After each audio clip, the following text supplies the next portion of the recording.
So the other day, I got one of those promotional emails from colleges I once applied to, asking me to enroll in the latest and greatest course to understand what gives us humans happiness. I found it quite interesting, so I opened the course and it was actually free to enroll, so I did and attended the first class. As I listened to the professor, I kept thinking that we, society as a whole, are a little confused when it comes to talk about happiness because we think that being happy and having happiness are one in the same, but are they? Well, let's talk about it and, of course, let's open the Bible.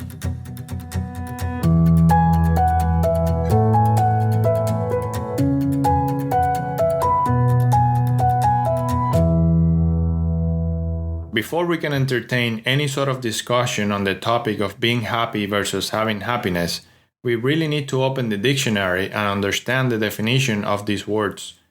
According to the Merriam-Webster dictionary, happy is expressing, reflecting, or suggestive of happiness. And happiness is defined as a state of well-being and contentment. Note that happy is indicative, is suggestive of happiness, but is not necessarily reflective of having happiness. Happy is an emotion-driven moment, while happiness, on the other hand, is a state. In other words, we can be happy many times in any given day and still live without happiness simultaneously. Either one can exist without the other. As I sat down listening to the course, I heard three very interesting results from studies conducted in the psychology realm.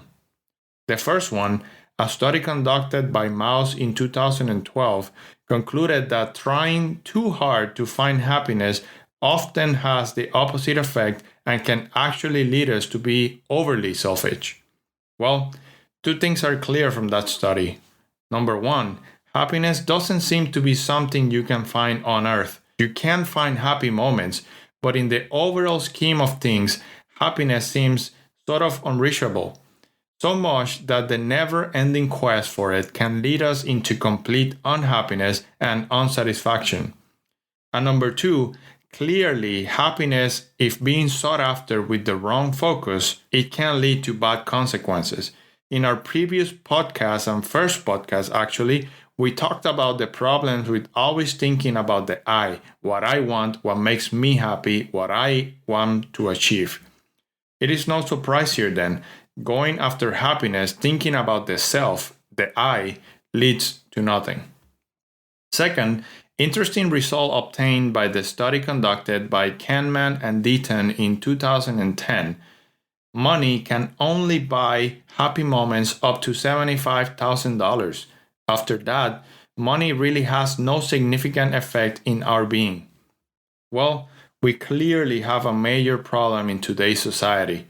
Every time I scroll online, I see a video after video after video of someone either showcasing their wealth or someone trying to teach you how to make the big leagues with money, how to make lots of it. We all have heard this, but we cannot seem to get it across everyone's minds. Money just cannot buy happiness.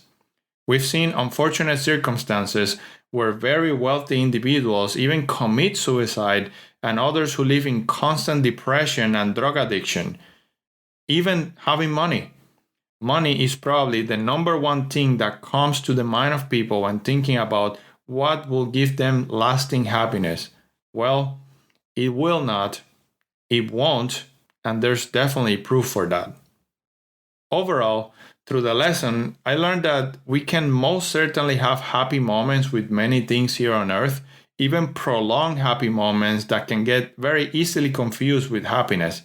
But happiness, that one seems very hard to find. The way I see it, many things on earth can make us happy, but happiness comes only from God. The Bible says in Ecclesiastes 2:26, to the person who pleases him, God gives wisdom, knowledge, and, you guessed it, happiness. Right out of the bat, God can give happiness. And of course, when we think about it, it actually makes sense, no? Happiness is a state, a lasting, permanent state. But everything here on earth is only temporary, so there's really nothing on earth that can give us that lasting and permanent feeling of happiness. Our loved one dies, our health vanishes, our world is being destroyed with pornography, violence, diseases, starvation, modern slavery, greed, hate, pain. People, even family, cheat and steal and live for themselves. So, what can possibly give us lasting happiness here on earth? Nothing. Only God. In Psalms 30, verses 4 to 5, we read, "Sing praises of the Lord, you his faithful people. Praise his holy name, for his anger lasts only a moment, but his favor lasts a lifetime.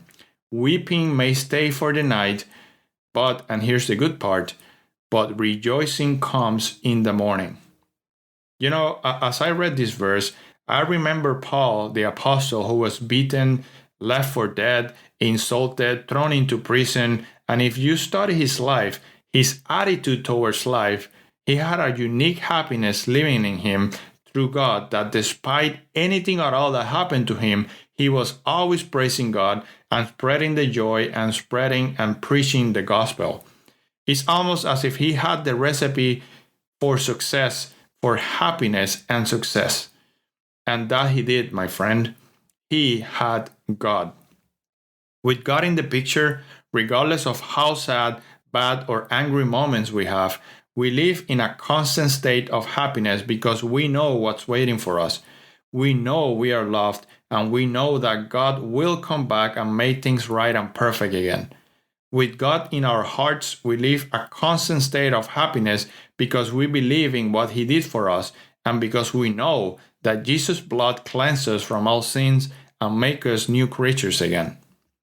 Along these lines, and before closing, I did wanted to share with you the third and final study I found super interesting. It was conducted by Cross and others in 2018, and they concluded that there's a linear relationship between religious involvement and happiness. Higher worship service attendance is correlated with more commitment to faith, and commitment to faith is related to greater compassion. And guess what? Those more compassionate individuals are more likely to provide support to others, and in the process, more likely to find happiness. Interesting, no? Friend, God makes everything new and better. He fits the human soul and causes a permanent shift on the human character and condition like no other person, being, or thing can do in the universe. You want to be happy? Then go ahead, buy yourself a new phone. But you want to live in a state of happiness? Then come to God and accept the sacrifice that Jesus did for you. I promise your life will never be the same.